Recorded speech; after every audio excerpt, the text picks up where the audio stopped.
My name is So Young. I'm the founder and CEO of Gnowbe.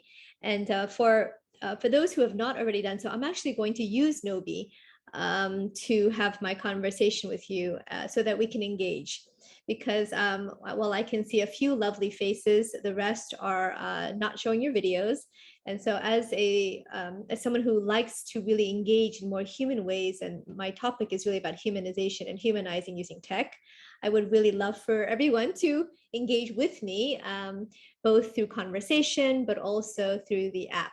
So I'm going to go ahead and share my screen, and I'm going to use the web version of Gnowbe. For those of you who are on your phones, I think the experience is actually better on the phone, but that's okay, because you can usually I use my phone while I'm on webinars, and then I use my screen to present. So this is the group board now, and if the link is there in the chat as well. And it's always great as part of these events. If we were all in person, we would be networking, exchanging business cards, having coffee together, which is lovely and a big part of why we get together as humans, to network and connect with one another. So this group board is a way of doing that. And for those who want to stay connected, you just click here. And I'm here in the group board here, this icon. And then you'll see there's 41 people already here. And for privacy reasons, if you don't want to be a part of it, you can of course remove yourself at any time, but that makes networking a little bit harder with you if you decide to do that. So you can just kind of go here, and for those who are a little bit competitive, you can go to rankings and order by ranking to see who's at the top of the leaderboard. And so at any point in time, you'll be able to go and message anyone here in the group. So that's the beautiful part of being able to message and connect with anyone here. And so that's even post this event. So we do hope, I know with Guy creating this micro-learning meetup, there's an opportunity to really stay connected and have these conversations, share resources. I'm just learning so much from this group board already. And so I'm going to encourage you to use the group board here so that even after the webinar, we'd still be able to continue our conversation here after the conversation. So with that, I'm on session 2. So just think of Gnowbe as your digital companion to basically support the conversation and as an engagement tool and a conversation. So I'm talking about humanizing technology, and I also added a lot of goodies here for you as well. Gnowbe stands for Grow Knowledge into Being.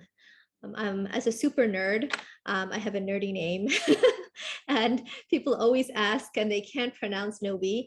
And so I've heard all versions of Gnowbe, etc. We're actually going to probably do some kind of a meme about it. But the reason for the name Gnowbe, it stands for Grow Knowledge into Being. Because we can know a lot of things, but unless we apply it and make it part of our lives, it's not going to be impactful. And the Ebbinghaus Forgetful curve shows us that as well. And it comes from the Greek word for knowledge, gnosis, because it's really about much more about kind of consciousness building as well. And interestingly enough, the vision of our company, which is a tech company, is humanizing the world. And so many of you might be wondering, most tech is quite dehumanizing with automation. And while that is the case, I'm a firm believer in how we can use technology to support the human experience, not to replace it. So we still need all of you amazing humans to create, to design the experiences that we want to foster, and then have technology support and enhance and equip us better to do that. So that's really where we're coming from, which is why this is one of my favorite topics. So as we talk through that, I just wanted to ask everyone to do a little poll. So we're here in session 2, and it's a little poll here. And if you're not sure, let's go to session 2. I should have numbered these. We're on 1, 2, 3, the 4th one. So I'll edit it later. So the 4th one is a poll. How human is the way you use tech for your employees? So I'll just give everyone a moment to just reflect on that. We have 3 people who voted. They're very intentional to design human interactions in and out of tech. We would like to, but we're limited by the tech we're using. Thank you. Not much, very functional, deliver just what's needed. Thank you for being honest. And some of you are going, what does it mean to be human using tech? I'm here to listen to your talks. I have no idea what you're talking about. So this is anonymous, so you can go ahead and complete the poll. This is awesome because for all of you who are so quiet now, I can see that there are people on the other side of this conversation. It's fantastic. And this is an example of kind of engagement in being more human, because recognizing the value and the richness of the experiences of everyone here is part of, I think, being human. All right, I think there's a few more people. You can get your last minute polls in. It sounds like about half of us would love to, but are limited by the tech we're using. And that's something common, you know, that we hear as well, because a lot of the tech is really meant for automation and for dehumanization. So it's really challenging. And so we hope that today you'll be awakened to new opportunities to be able to leverage tech to also foster even greater human connection, both in and outside of this experience, so that you're not limited to this 1 hour, or no, I'm sorry, this is 2.5 hours, right? Only Guy can get us to do a 2.5 hour webinar, by the way. I have to say, this is my first time doing that. But even in and outside of this time period, to be able to do that, I think is really important, and how we're going to hopefully demonstrate showing versus telling, which is a much more powerful way to also foster kind of retention as well.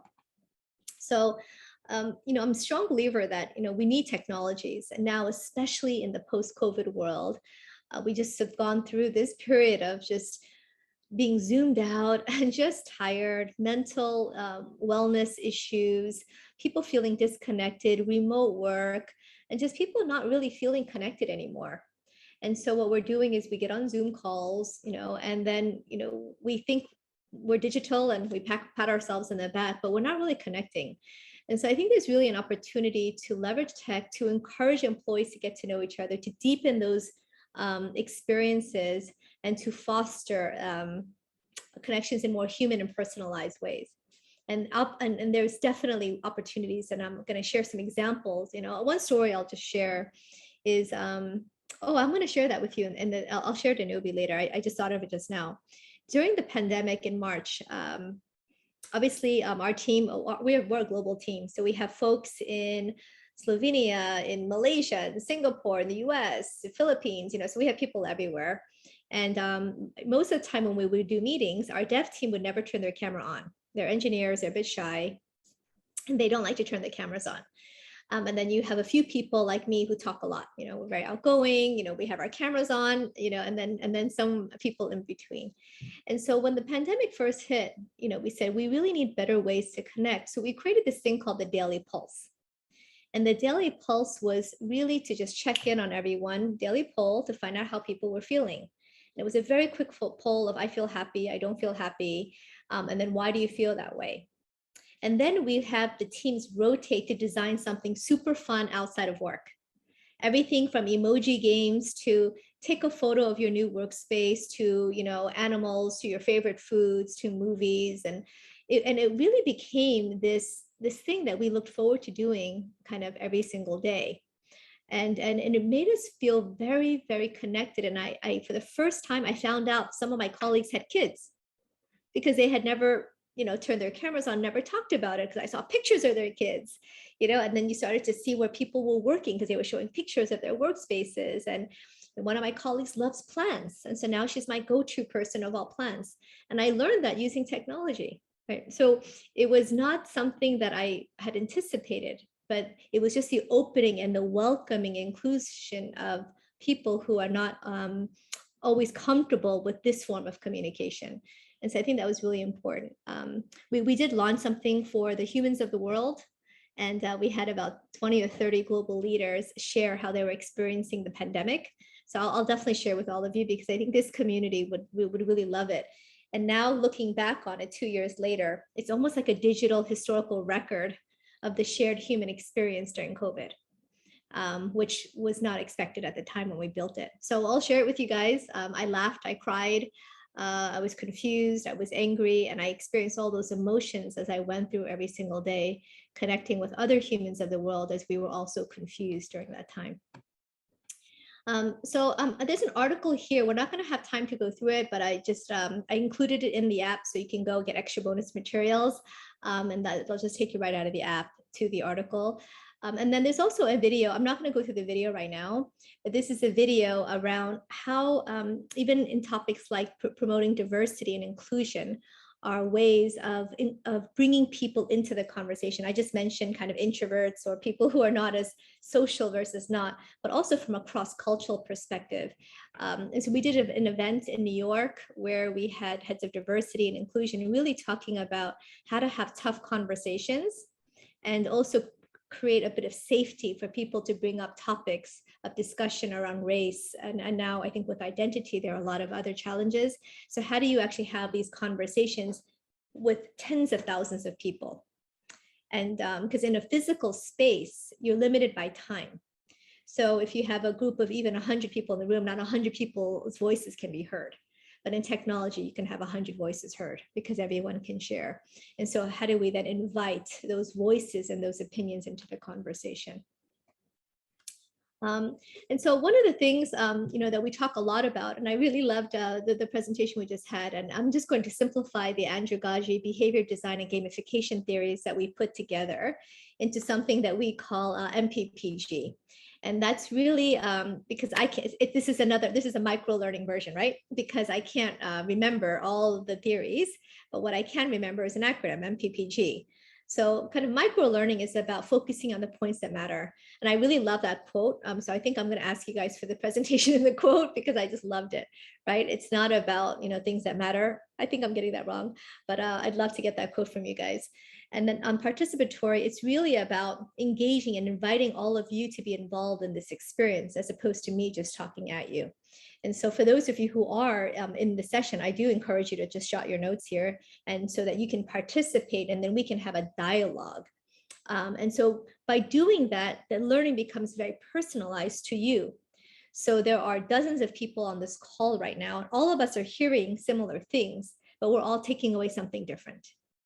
So how do we take a moment to recognize that our shared experiences are coming into this place and we're going to learn something different, which is going to be personalized to us. So there's many forms of personalization, but with adult learning and andragogy, we need to have that level of context and personalization. And of course, the group-based learning, which is then I'm learning from you all in this chat and this conversation, and hopefully you'll learn something from me as well. So that's where we can learn from one another. And that group-based is a very critical part of that. So I'll just give a moment for you to reflect on why do you think mobile microlearning is the preferred way for adults to learn? Can you all tell that I used to be a teacher?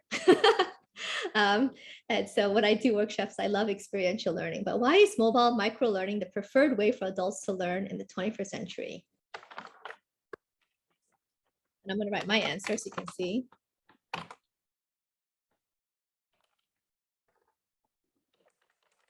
You're asking us to put this in the poll? Yeah, no, I'm actually asking you to type the answers here. And as soon as you start typing, you'll see the ability to share to the group. And when you're able to share to the group, then you'll basically see everyone's kind of answers as well and reflections.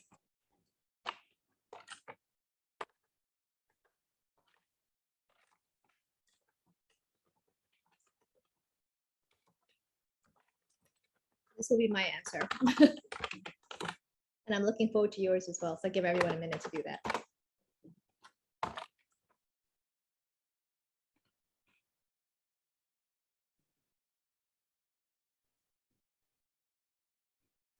Thank you. So it's that Ramon writes down the need for quick, concise, applicable demand. Suzanne, okay, awesome. And Ben, thank you for sharing your perspectives. We'll just kind of refresh that and see who else is sharing. Ooh, YC Ingsi Chu, Belinda, because it's fast, easy on the go, 100% Guy. And I do encourage you to connect and continue to share those opinions with each other because I think we can continue to learn. We swipe, we pinch, we zoom, we actually do all those things. Absolutely. So thank you all for sharing that because I think that's really important part of why this mobile micro learning is going to be, kind of definitely a way. And so feel free to share to the group. And this is really about social learning and learning. Oh, see, this is a typo. Let me, I didn't mean to do this, but I'm going to just show you guys since I don't like typos. I'm going to edit this. We're done. Okay. All right, perfect. So the next thing I'm going to talk a little bit about is, I think the team already did this already, but this was on the Ebbinghaus curve. So I'm going to skip over this part since it was already covered. But I mean, the truth is that literally 20% is retained after 30 days, right? Even though we spent so much time and energy as trainers, as coaches, as teachers developing the content, which is quite sad. Last I checked yesterday, $380 billion is being spent in corporate learning. $380 billion. Yeah. Remarkable number. And then to find out that 80% of it is forgotten within 30 days is kind of tragic. So I think we can do better. And I think we can do better. And we can do better by leveraging the technologies. And this is, of course, the Ebbinghaus Forgetful curve and I love this curve. I know that even after a conference, even after within a day, I'm kind of like, what was that thing again? Like you guys just shared a few minutes ago, and I can't remember the quote, but I know it was a good quote. And that was only 15 minutes ago. So, but I know I liked it, right? So I think the ability to then consume the details, you get the big picture, but the details, right? And having the ability to stop, reflect on that and be able to play it back is such an important part of it. And so we need to be able to have the opportunity to pause. And for all of you who did take a moment to reflect and do the poll, the neurological connections were created, and you now have a much higher chance of remembering what we just talked about because you took a moment to reflect. Right, so that's kind of the idea of being able to pause and then invite you to participate with us, as opposed to just passively listening to what I'm saying, because I know that you're going to forget anyway. I'll try to be as entertaining as possible, but you'll forget. And so that's kind of the whole idea of then pausing and engaging. And so after this, there's also a little special gift for everyone. This is an example of gamification and extending the experience. So, and this is where you use technology to either encourage, to nudge, to gamify the engagement of your participants. So we're giving all of you a special gift, but it won't be given to you right away because, a little element of surprise. So please check your emails tomorrow at 7 a.m. local time, whatever country you're in, and you will get a $500 gift. So, so we encourage you to do that, but you will only get it if you click on this and you get to this point. So the whole idea is that now things are pre-designed in such a way that is personalized for those who basically get it. It's an element of surprise. So in the whole micro-learning and gamification, the ability to design surprises and rewards that pop up when you don't expect it. It's a little bit like Pokemon. So when you're in Pokemon, you don't know when the Pikachu is going to pop up. And when he does, you can swipe it and get him, or you won't get it.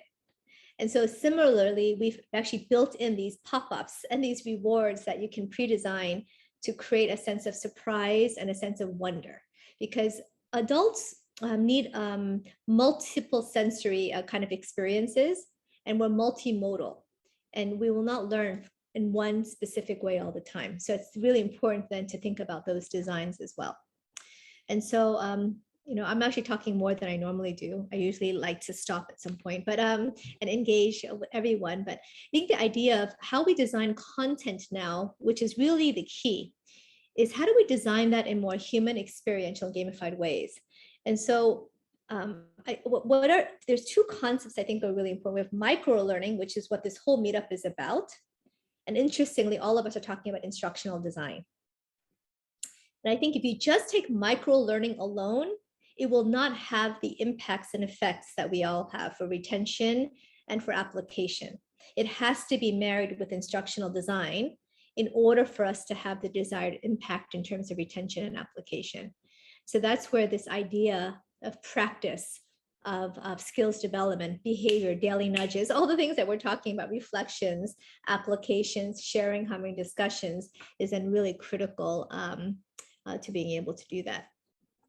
And so with that, there's a video coming next. This is an example of another pop-up that was designed. It's called an in-app reward, just to kind of share with you what's coming next. So to build a sense of anticipation. And of course, you could put whatever you like there. We're not going to watch the video now. Again, this is special. It's just a video on how to measure learning impact, because when we talk about the $200 or $380 billion that is spent in corporate learning, measuring that impact is important. And that's also a very important way to think about technology and tools to basically measure not just completion rates, but qualitative and quantitative engagement and development. So I won't share the video now, but it's right here. And yeah, you treasure what you measure, right? So it's all about really measuring that business impact. I wanted to leave time for questions as well. So I'm going to pause now and open it up for questions. And I do encourage you, if you can, to ask your questions here, because if you do so, then I promise if I don't get a chance to answer it now, I will go back and answer it after the session. And then hopefully other colleagues who may not have joined would be able to join and have the benefit of the conversation we're having today. So with that, any questions? I have a question, So Young. Yeah. Can you give like an example of how this gets used, like just a scenario of how it would be used in whatever kind of a use case you think would be useful for this audience, but like a scenario, it's like this is how the participants started using the app, and this is how they got to the results. Yeah, well, I mean, we're in it now, so we're showing by telling. So this is a live example of a webinar use case where we're trying to extend kind of the conversation beyond a 2.5 hour, one time, one place, so that it actually can extend beyond time. In terms of content, I'm just going to just quickly show you my home screen. And this is actually my personal Gnowbe account. And I didn't edit this, but this is literally what I used it for today. So I went through, I was thinking about some content that I wanted to pull from a webinar. This was a webinar we did back 2 years ago. This is another webinar that was done 2 years ago, and I was pulling the content from that. Why invest in Gnowbe is an investor deck. So instead of using PowerPoint, Gnowbified it. This is a recruitment program. So these are literally examples of, and these are 2 programs that were created by other members of the MID community. MID meaning Microlearning Instructional Design. And then if you think about like how it's being used, it's used for everything from onboarding to skills development, to recruitment, to communications, to all hands meetings, to sales playbooks and training. So think of it as a much, much more engaging, trackable version of PowerPoint. Yeah, I got that. Yep. Good. Thank you for that. Yeah, so it's a creator tool. And so this is just examples of how you would structure an experience for a group of people. Yeah. Great. Other questions? We've got a couple of questions in the group board. Okay. Which is, do you plan to introduce a group chat function for the learners of each course to interact with in real time? Yes, yeah, we do have a group chat function already. And so I think, which is basically, I can chat with you here, right? I can chat with you, right? Real time here. You can also chat with your participants at any point in time by kind of chatting here as well. So you have that ability. I think if you mean like all at the same time, you would use the group board to do that. And if you were to all just basically build off of each other, you'd be able to chat in the group board and everyone would see your chat. So that's definitely something that's important. What percentage of learners typically make up the use of the group? How active are people over time? It really depends on the facilitator. It depends on the topic and the context. So if you have a facilitator that is leveraging the group board for social conversation and social learning, obviously you'll have many people in the group board. I mean, a simple example is I just facilitated people to go share in the group board. So more people now are there than had I not mentioned it, right? So I think it's driven by also the topic. What is the purpose of why you need to share, if at all? Do you care about what other people have to say? And then also the facilitation. So I think there's many different ways. I don't know if it's a type of learner per se, because interestingly enough, the data has shown that unlike verbal communication that tends to favor extroverts, typing things out on a social board calls out a lot of introverts as well. So they seem to be more willing to type on a group board than verbally communicate. So that's been a really interesting finding for us, that we have not seen differences in that type of personality trait in terms of sharing, which is great because, you know, there's a lot of wisdom to be learned from some of our introverted friends as well. Renee has a question here. If we wanted to use Gnowbe to supplement, can a license be purchased? Of course. The way that it works is there's a free version as well. So all of you can already start to create from your phones, from your web for free. And then it's just, it's a creator-based pricing model. So you can upgrade yourself to the next level if you want more features in the next level, similar to Canva. So you can use the free version with free templates, and the moment you want to get more features, you'll just upgrade yourself. And it can be used for small groups or hundreds of thousands of people. All right, so that's totally up to you. And then you just kind of get the creator licenses as and when you need them. Are you seeing a rise? Because, you know, when we've spoken, you've talked a lot about sort of people becoming creators, content creators in a sense.